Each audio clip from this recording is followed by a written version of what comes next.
नमस्कार दोस्तों, astro with channel की एक और वीडियो पे आपका स्वागत है। तो दोस्तों, ये जो चैनल है, इस चैनल के ऊपर हम आपको एस्ट्रोलॉजी के ऐसे सीक्रेट्स बताते हैं जो शायद आपने पहले कभी नहीं सुने होंगे। तो दोस्तों, हमारी एक सीरीज चल रही है जिसके अंदर हम ये जानेंगे कि जो 12 लगन वाले लोग हैं, यानी कि मेष लगन से लेकर मीन लगन तक। अब लगन क्या होता है? आपकी कुंडली में जो फर्स्ट हाउस में जो नंबर लिखा होगा, मतलब वो कोई राशि होगी, तो वही आपका लगन गिना जाएगा। फर्स्ट हाउस में जो नंबर होगा तो वो आपका लगन गिना जाएगा। जैसे कि अगर यहाँ पर 1 नंबर लिखा होता तो ये मेष लगन वाला व्यक्ति होता। अगर यहाँ पर 2 नंबर लिखा होता ये वृषभ लगन वाला व्यक्ति होता।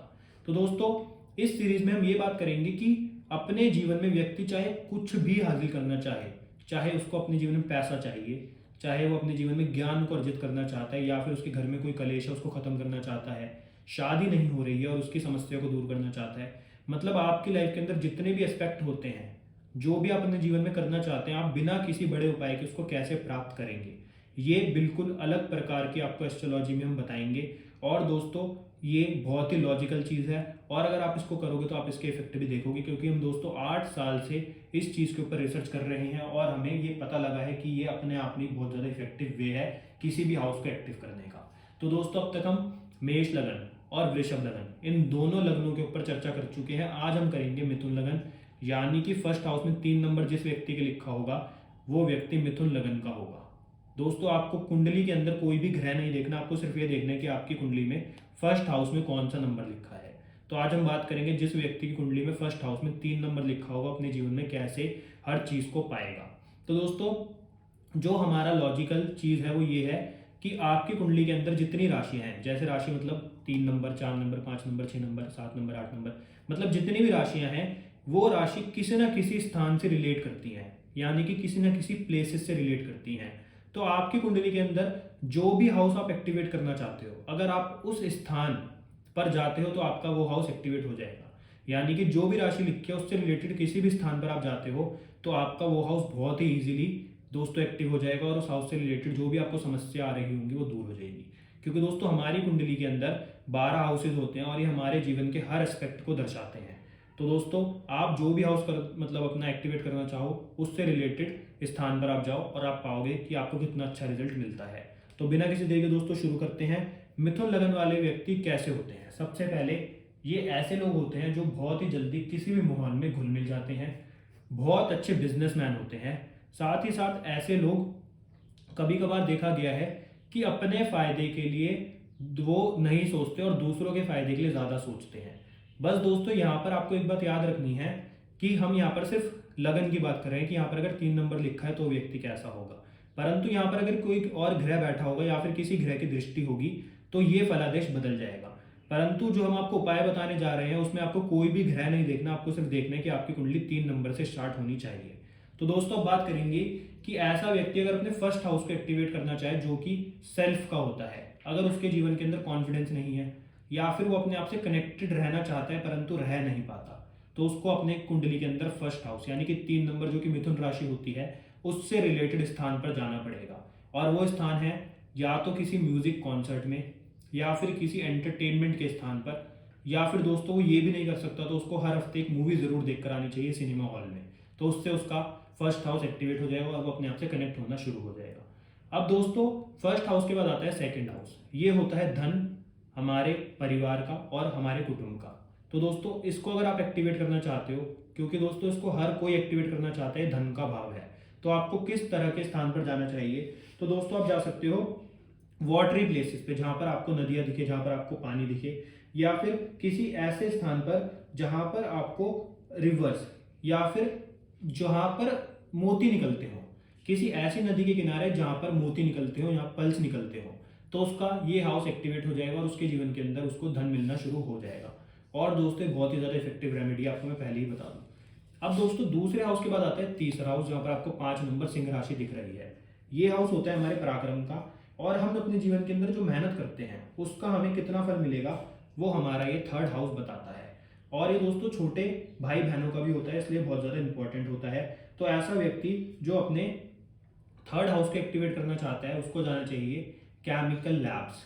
अगर वो वहां पर जाता है तब भी उसका ये हाउस एक्टिवेट होता है। या फिर दोस्तों, वो ऐसी जगह जा सकता है जैसे कि जंगल, फॉरेस्ट, या फिर ऐसी किसी जगह जहां पर बहुत बड़े बड़े पत्थर हो, मतलब माउंटेन्स की साइड भी अगर वो जाए तो उसका ये वाला हाउस एक्टिवेट हो जाएगा।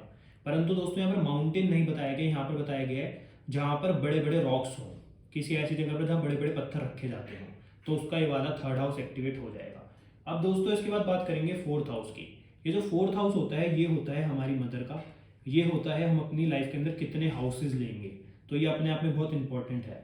तो जिस व्यक्ति का ये हाउस अच्छा होता है वो अपने जीवन के अंदर कई घर बनाता है, और दोस्तों हर किसी का सपना होता है कि हम कोई ना कोई घर ज़रूर बनाएं।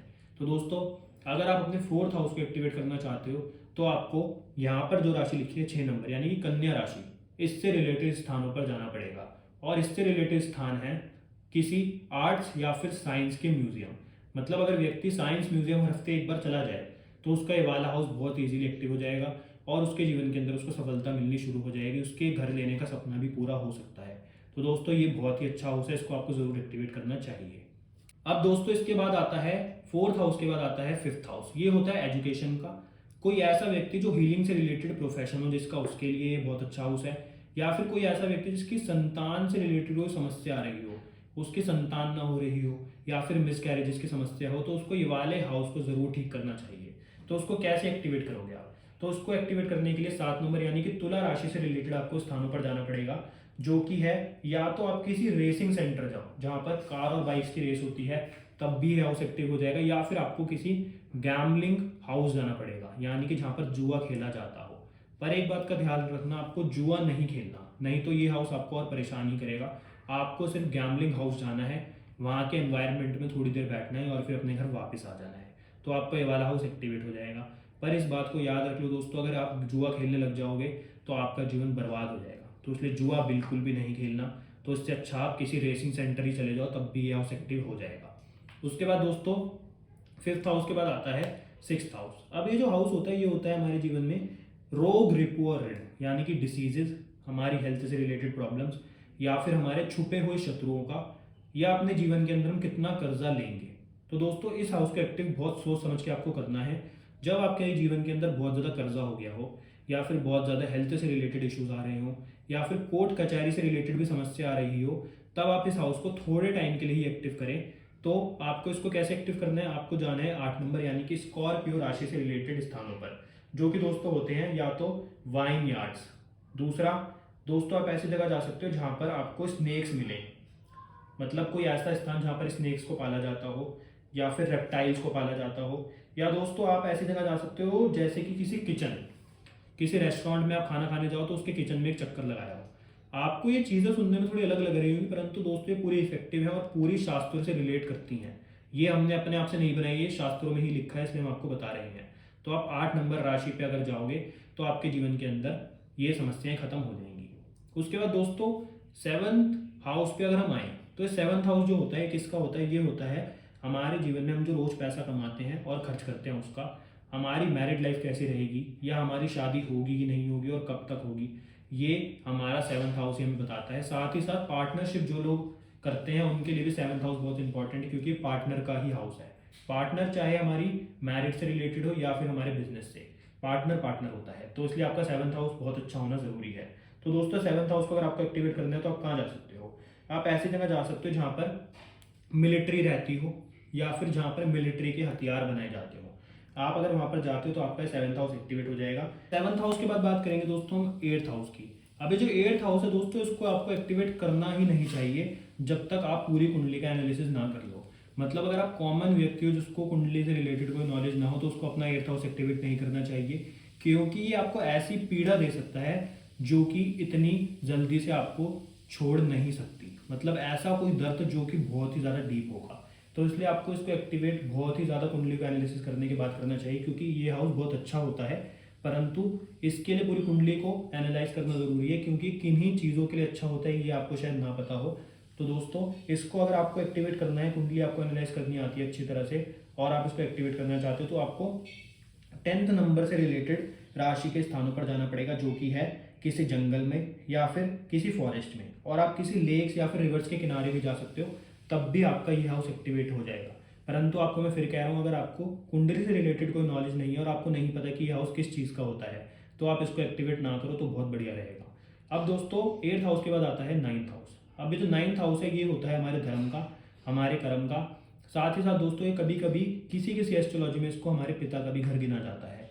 और सबसे बड़ा जो बात है वो ये है कि ये हाउस होता है हमारे लक यानी कि भाग्य का, तो उसको एक्टिवेट करना बहुत अच्छा माना जाता है। और मिथुन लगन वाले इसको कैसे एक्टिव करेंगे, 11th राशि से रिलेटेड स्थानों पर जाकर। और 11th राशि कौन सी है दोस्तों, वो एक्वेरियस। और इससे रिलेटेड जो स्थान है वो है दोस्तों किसी एरोनेटिक्स मशीनरी यानी कि जहाँ पर एरोप्लेन्स के पार्ट बनाए जाते हो, या फिर किसी ऐसी जगह पर जहाँ पर वाइन यार्ड्स या फिर किसी केव्स में, किसी गुफाओं में, तब भी उसका ये वाला हाउस एक्टिव हो जाएगा और दोस्तों उसको उसके भाग्य का साथ मिलने लग जाएगा। अब दोस्तों 9th हाउस के बाद आता है 10th हाउस, जो कि होता है हमारे कर्म का, हमारे बिजनेस का और साथ ही साथ हमारे पिता का। ये हाउस बहुत इंपॉर्टेंट है। जो व्यक्ति अपने जीवन में भी कुछ नहीं कर रहे हैं यानी कि बेरोजगार हैं, जिनको काम नहीं मिलता, तो उनका ये वाला हाउस एक्टिव नहीं होता। तो इसलिए ये वाला एक्टिव अगर आप कर देते हैं हाउस, तो आपके जीवन के अंदर आपको नए नए अवसर मिलेंगे और नया नया काम भी मिलेगा। और दोस्तों अपने जीवन के अंदर सफलता तक जरूर पहुंचेंगे।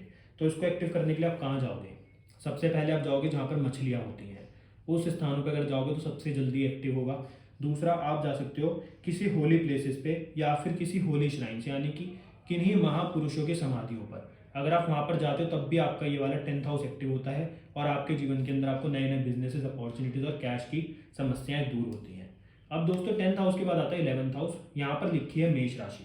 अब मेष राशि में जो सबसे अच्छा स्थान बताया गया है वो है, अगर आप इस हाउस जो कि इनकम का होता है, जो कि डिजायर फुलफिलमेंट का होता है, जो कि गेन्स का होता है, अगर आप इस हाउस को एक्टिव करना चाहते हो तो आपको जाना चाहिए जहाँ पर भेड़ बकरियां रहती हों, किसी ऐसे कैटल फार्म में जहाँ पर भेड़ बकरियां हों, तो आपका ये हाउस एक्टिवेट होगा। साथ ही साथ आप ऐसी जगह भी जा सकते हो जहाँ पर पहाड़ों, माउंटेन्स वाले स्थानों पर, तब भी ये हाउस आपका एक्टिव हो जाएगा और आपको इस प्रकार की समस्याएं नहीं आएंगी। अब दोस्तों 11th हाउस के बाद आता है सबसे इंपॉर्टेंट हाउस, 12th हाउस। अब ये भी 8th हाउस की तरह ही है। अगर आपको इस हाउस के बारे में कोई भी नॉलेज नहीं है तो आप इसको एक्टिवेट ना करें। परंतु जो लोग अपने जीवन के अंदर अब्रॉड जाना चाहते हैं, जो लोग फॉरेन में सेटल होना चाहते हैं, वो इस हाउस को एक्टिवेट कर सकते हैं कुछ ही समय के लिए, जब तक उनका काम नहीं हो जाता। क्योंकि दोस्तों अगर ये हाउस एक्टिवेट हो गया और आपके फेवर में नहीं है तो ये आपको हॉस्पिटल तक भी पहुंचा सकता है, कोर्ट केसेस भी दिलवा सकता है। तो इस हाउस को बहुत ही ज़्यादा आपको सोच समझ के आपको एक्टिव करना है। तो इससे रिलेटेड जो स्थान है दोस्तों वो है जंगल, या फिर कोई ऐसा स्थान जहाँ पर हाथी रहते हो, या फिर कोई ऐसा स्थान भी हो सकता है जिसको हाथी छोड़कर जा चुके हो, अब ना रहते हो, तब भी आपका यह हाउस एक्टिवेट हो जाएगा। तो दोस्तों मिथुन लगन के लिए हमने बताया कि आप 12th के 12 हाउसेस को कैसे एक्टिवेट कर सकते हो और अपने जीवन में कैसे सफलता प्राप्त कर सकते हो। तो दोस्तों वीडियो को लंबा नहीं करते, अगर आपको आज की वीडियो अच्छी लगी तो वीडियो को लाइक करना, शेयर करना और चैनल को सब्सक्राइब करना। आपसे मिलते हैं अगली वीडियो में, जिसमें हम बात करेंगे कर्क लगन यानी कि 4 नंबर जिस व्यक्ति की कुंडली में फर्स्ट हाउस में लिखा होगा वो अपने जीवन में कैसे सब कुछ प्राप्त कर सकता है। तो दोस्तों धन्यवाद, मिलते हैं अगली वीडियो में।